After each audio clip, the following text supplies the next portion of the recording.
now it's time to get unmasked. Please welcome your host, Pamela Elaine Nichols and Cheryl A.S. Haley.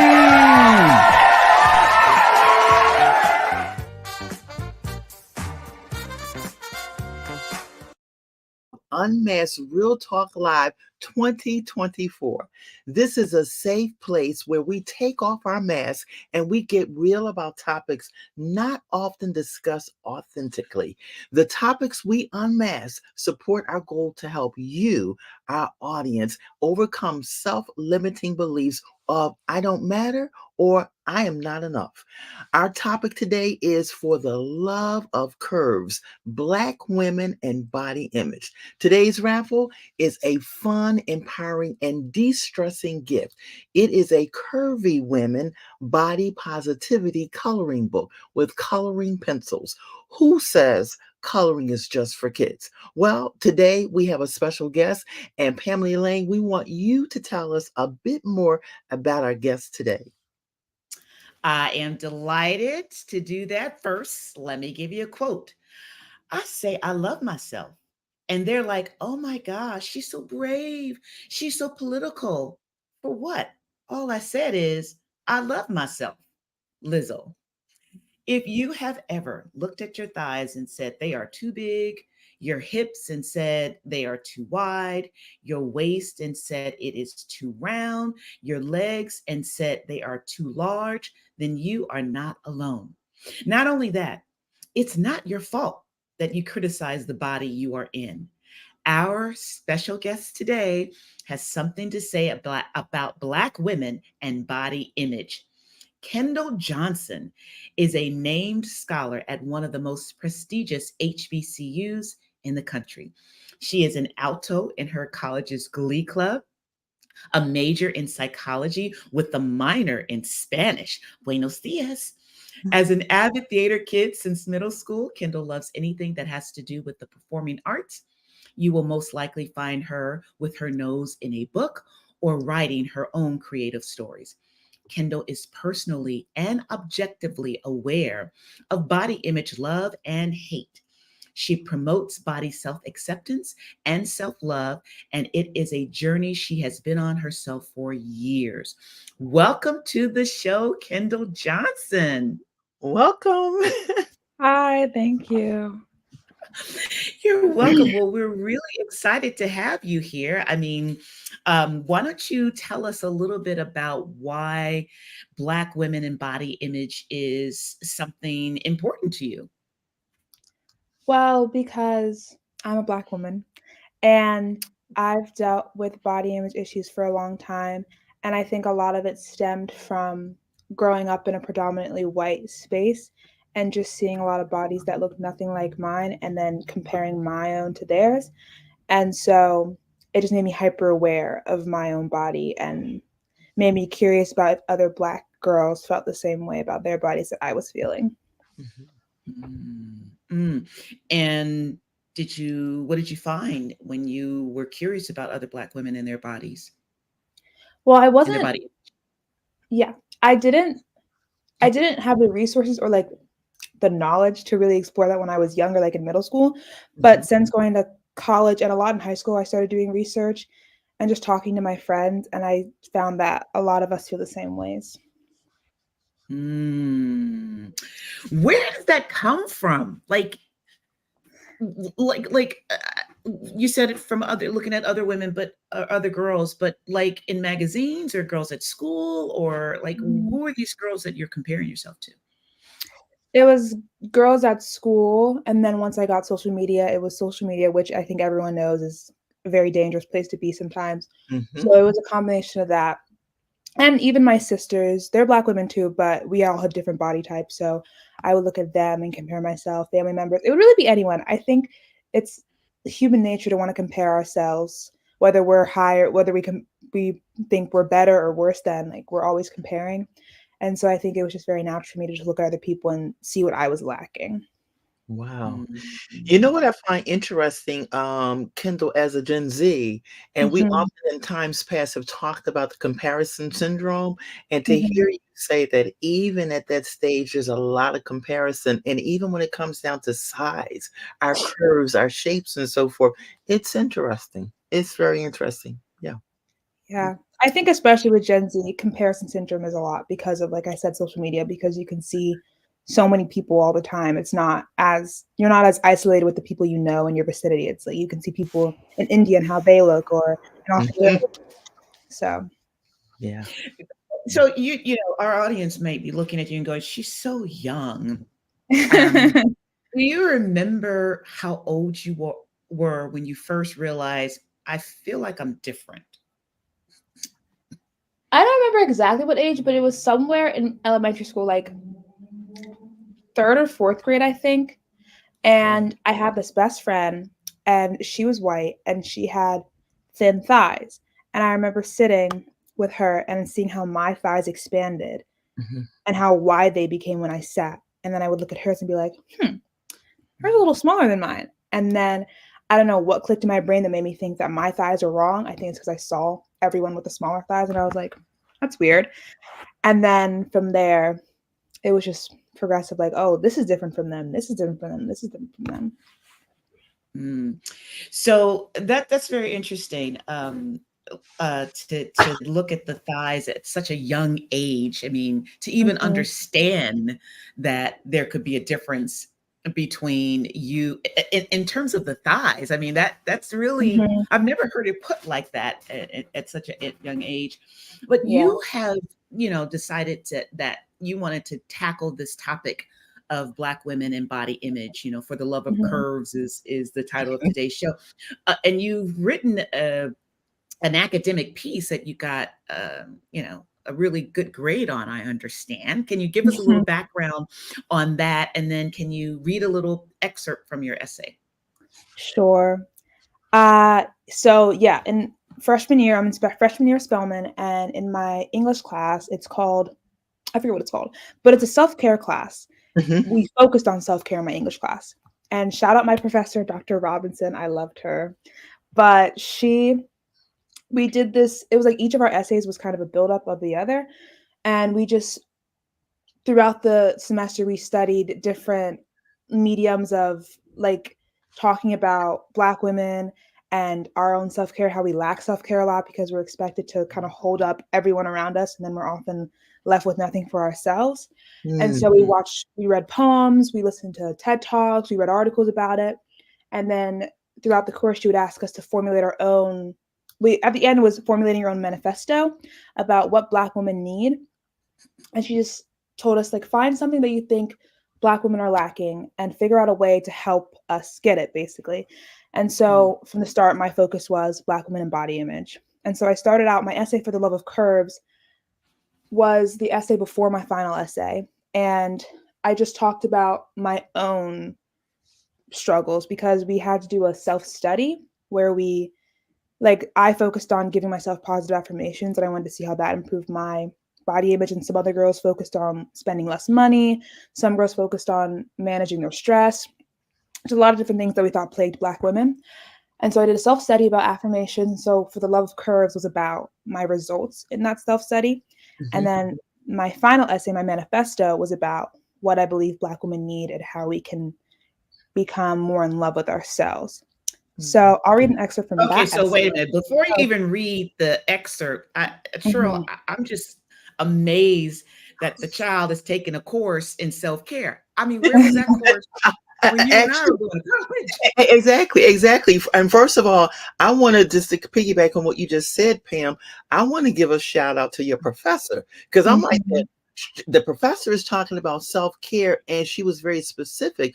But what happens is those of us mature women, what mhm, you guys embarked upon, oftentimes it's in later years that we're beginning to explore and investigate to kind of understand. So shout out to someone who's actually introducing you mhm, ladies to something, and first of all self-care, but being comfortable in your own skin. And I'm like, Wow. And I Yeah. also Yeah. piggyback on something that you said earlier. You said that it was, I think it was at age 10 or 8 years old, and you were Mhm. looking at your thighs and you were looking at your classmates' thighs who were much thinner. And you said, I thought something was wrong with me. And oftentimes Mhm. when we hear in the news report of children committing suicide or children doing harm to themselves, who would have ever thought that someone 8 years old would be sitting in a classroom looking at someone else's thighs and thinking to themselves, well, something must be wrong with me. So you're just Mhm. even going back and bringing that up is key. And I hope for our audience, if there are any parents, they hear what you just said, because that's powerful. And we don't want to minimize how early comparison sets in, and it could kind of affect how we see ourselves. So I'm just going to say kudos to Dr. Robinson, too.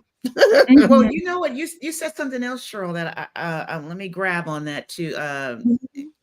So, Kendall, when you were first realizing that there was a difference, did you talk to your parents about that? I don't think so. I don't remember if I did, but I don't think so. Yeah, and do I you don't know know if I knew why? how to articulate. I don't know if I knew how to articulate it then. Like I didn't know. I don't know if I was able to really understand what the upsetness was coming from. I think I just knew like Mhm. I don't like something about this, but I didn't know if I knew how to really talk about it with someone. Mhm. Yeah, Yeah. because I can imagine, like Cheryl, to your point, Cheryl, you mentioned parents out there, and I would Mhm. imagine that there are parents who like, I would really like to know the signs Mhm. that my daughter is comparing herself, or even my son. But my daughter's comparing herself to other people so that I can intervene before she Mhm. goes down some rabbit hole. And I guess maybe there really aren't any clear signs because it seems like such an internal dialogue that's going on inside. Mhm. Is that fair to say, Kendall? I think so, but I also think there's way parents can help, even if the child isn't actively expressing it. I think when talking with some of the girls in my class, we were talking about hair and how a lot of times how Black women's hair is so important to us, but how sometimes we're kind of insecure about it. We feel like we have to put it a certain way to fit into society. And I talked about my own struggle with coming to love my hair. And I'm still on that journey, but this one girl, her name was also Kendall. Shout out Kendall. But she was talking about how when she was younger, her mother never let her think otherwise. That her like she only let her think that her hair was beautiful by constantly giving her affirmations and telling her how beautiful she was and showing her the way she could do her hair. And so I think that's the way that parents can help, like just from the jump, like not letting your kid think anything else other than you're beautiful the way you are no matter what. Everyone looks different. Just instilling that value in them early on, that way they can see, okay, they look different from me, but they're beautiful on their own. It reminds me of this quote I heard. I think it was on TikTok, Mhm. but it was this girl writing a poem, and she was talking about how we always compare ourselves. And she's like, I forget her handle, but I would tell you if I knew it. But she was like, if you walk into a field, you don't like look at a lily and look at a rose and be like, oh, that one's prettier than that one. You just enjoy the Mm, different flowers you're seeing. And I I was like, like that. that's so beautiful because it's just like in real life, like, why am I comparing the way I look to her? We are completely different people, completely different backgrounds. What would even make me look anything like her? Mhm. So, yeah, I think just parents letting their children know from the start, like, Yeah. the way you Mm. are is perfect, and the Yeah. way that they are is perfect, Yeah. and you're just two perfect people Yeah. living life. Yeah. So I would like to say that the way you are is perfect, Kendall. Thanks, mom. Okay, so can you read the excerpt that you from your essay that was that you your paper that you did such a great job on according to your professor, and then translate it for us? Yes. Okay. Black women live in a world where we are constantly scrutinized, whether it be that our tone is too harsh, our hair too big, our skin too dark, or our bodies too big. In a society that praises Eurocentric beauty standards, we are inherently bound to fall short on all accounts. Though some women fit certain aspects of this dominant standard, the majority of us are valued as less beautiful and therefore less worthy because our features fall outside of traditional Eurocentric expectations. Because of this, our self confidence suffers and we are often left with a negative body image.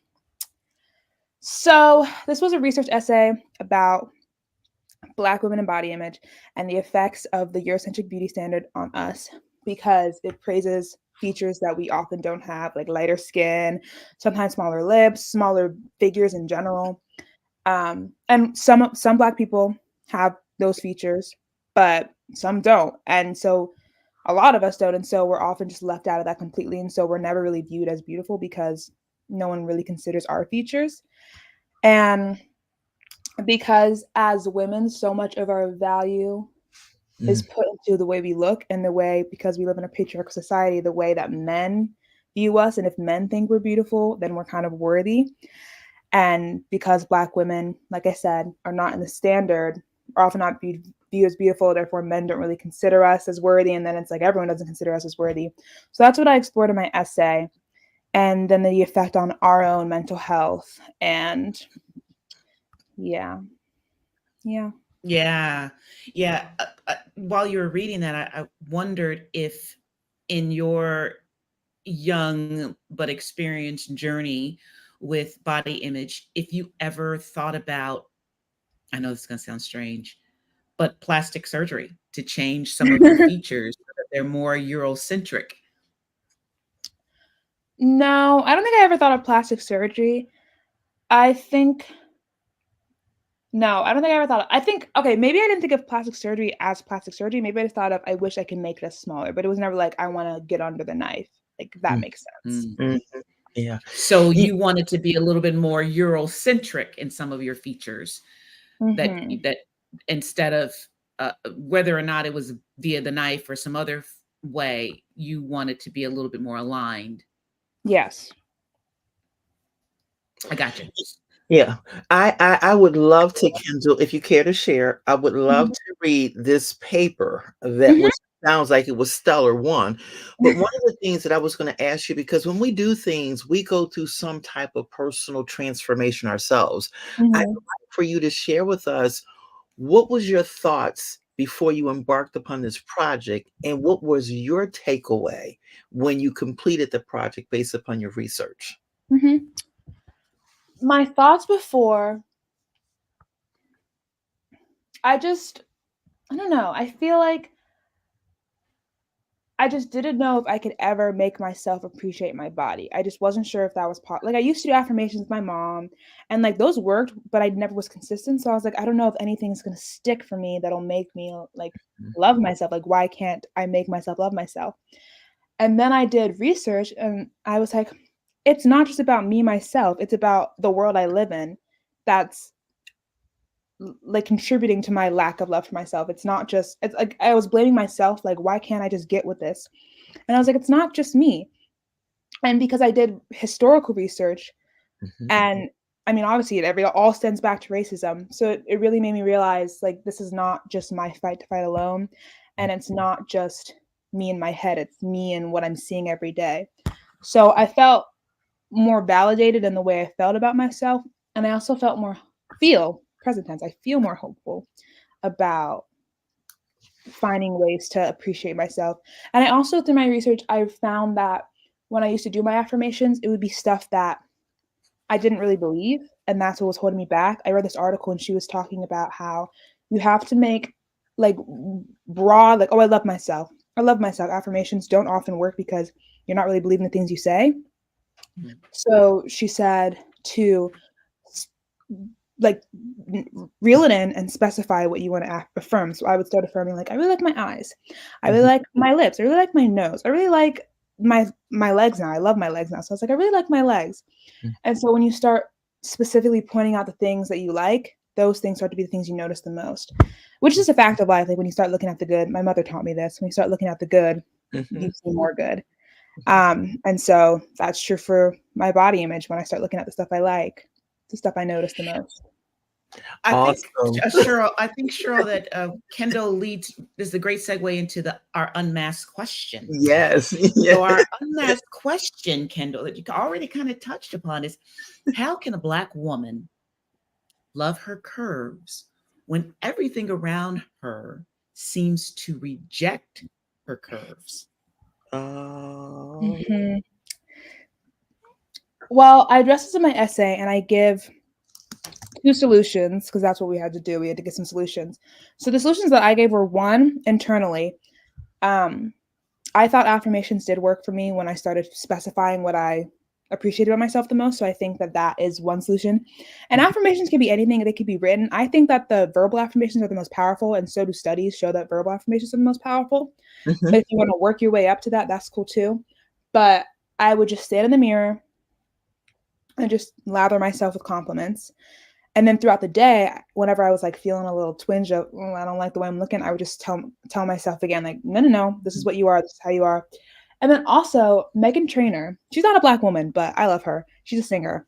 I listened to her podcast, and she talked about how after she had her baby, she was just down in the dumps of body image. She just felt so uncomfortable in her body. And she talked about how her therapist told her to stand in the mirror naked for 5 minutes every day and just look at herself. And whenever those negative thoughts come, just to try to push them aside, but just look at yourself and get familiar with the way you look. Mhm. And so you can start appreciating more.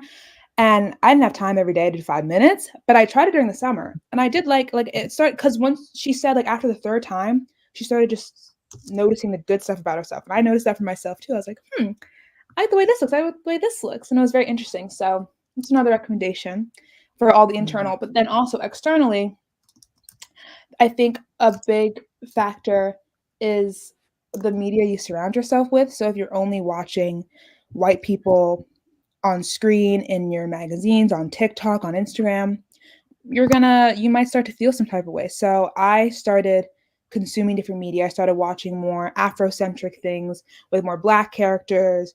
I started watching more diverse casts to show that there are all types of bodies. White people have all types of bodies. Asian people have all types of bodies. Like, and then and like I listen to Lizzo a lot. I know she was on a little controversy, but I still listen to her. Because she's just really empowering for me with her songs and with just the way she talks about herself. And so I started following more plus size, like, YouTubers, creators. One of the YouTubers I watch, I'm giving all my recs, but one of the YouTubers I watch is Remy Cruz on YouTube. And she's not plus size, I don't think, but she's not like skinny, you know? So, and she talks about her body image and how she dealt with unhealthy eating and her own body dysmorphia. And so I just love the way she talks about it, and then she just lives her life, and she's beautiful, and I think she's great. So I think surrounding myself with those types of people Yeah. Yeah. is very helpful. Kendall, I so love what you just shared, and the fact that I keep going back to the fact that you're a Gen Z and you're Mhm. sharing this, which is so powerful. But I also it reminded me of two artists, and when you talked about Lizzo, I thought of two artists that they came up with two songs that I really appreciated, because throughout life transitions, they found themselves loving and appreciating themselves. And one of them is Alicia Keys when she Mhm. produced the song "A Brand New Me," I and I love that love that. song. And the other one is Mary J. Blige when she Mhm. created the song that says, "Good Morning, Beautiful." Like, Mhm. she got to the place where she got to that place of arrival. But the fact that while these are mature women, look at you right now in this place. And the best thing that I hear that you're sharing is recognizing the comparison. And many of us at some point in our lives, we struggle with comparison. But when we can begin to grab hold of that at an early age, as you have, and you've written about it, I'm hoping and praying that your paper goes far, because they're all people from all generations that need to appreciate that they matter and that they are enough. And our whole hopes is that every time an audience comes into this space, that they look better, they feel better, and they live better. What you Mhm. have given us are nuggets for us to live better. I'm just like excited, Yeah. excited. And Kendall, before you give us your three takeaways, why don't you tell us how you feel about your curves now? Yeah. Mhm.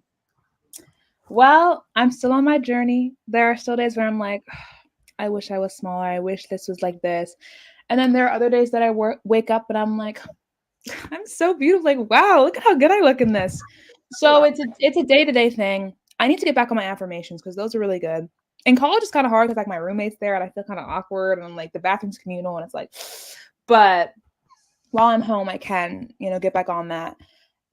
So I'll say I'm still on my journey, Mm. but Do you think that there's ever a point in which you are clear and steadfast in your curves, and it's not a struggle? I mean, does that point ever arrive, or is it always a journey? Like yes and no. I think that the way I think about it is that the way I feel for myself it's gonna turn out is that I don't know if it's gonna be every day I'm like, yes, yes, yes. I think because even Lizzo who's like the big poster child for I love my body the way it is, talks Mhm. about how she has days where she's like, dang, I'm not feeling myself today. I don't feel good. She posted a TikTok video where she was like, I feel like gross today. I don't feel good. So Mhm. I think that it's an every day you make the choice, but some days you just might not feel the best. But I think that my goal is to make it that more days than not, I feel good and feel like I look good. So Okay. I think it's a continuous journey. Well, we got a couple of comments in the chat here. You are absolutely beautiful. I wonder if they were talking about me or something. Well, mother, they say I look like you, so I guess they're talking about both of us. There's another. Thank you for that. There's another comment. Watch how you talk to and view yourself. We all come in many Mhm. shapes and sizes, and we all are fabulous. Well, Kendall, we are running out of time. So, can you give us your 3 takeaways, nice and succinct for us? And then we'll go into the Yeah. raffle. Yes, I can. Okay. 1, your black body is beautiful as it is. Love 2, it. your standard of beauty is the standard. Mhm. And Mm, 3, you don't have to support media that doesn't support who you are. love it. Facts, facts. Thank you for those takeaways. What wisdom you have. What wisdom you have in that little Gen Z life. Let's go Yeah. to the raffle now. How about that? Oh, and our raffle gift. What's our raffle gift, Cheryl? Our raffle gift is a fun, empowering, and de-stressing gift. It is a curvy women body positivity coloring book with coloring pencils. Who says coloring is just for kids? In that raffle. All right, I love it. Let's see who gets it.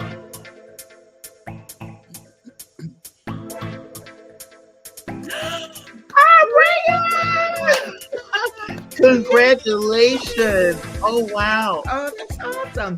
Okay, what we need from you, Rhea, is a mailing address. Can you please hit us up in Facebook and let us know where to send your coloring book and coloring pencils? Yes, yes. You're welcome. You're welcome. Okay. That's Cheryl, you want awesome. to wrap Well, it up for us? well, again, Kendall, we want to say thank you for hanging out with Pam and I today and for sharing your wisdom. We also want to thank our special guests for posting your comments in the live chat.